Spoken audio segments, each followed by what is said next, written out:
ఆలయముడని కన్నబిడ్డలను నేను పోషించలేనని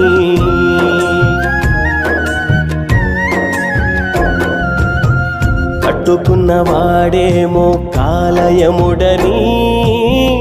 కన్నబిడ్డలను నేను పోషించలేనని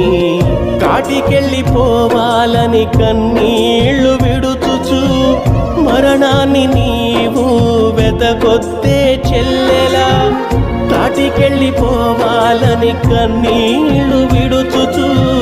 మరణాన్ని నీవు వెతకొత్తే చెల్లెలా విత్తని పక్షులను పోషించే యేసయ్యా నీ బ్రతుకు బండిని యేసయ్య నడుపును విత్తని పక్షులను పోషించే యేసయ్యా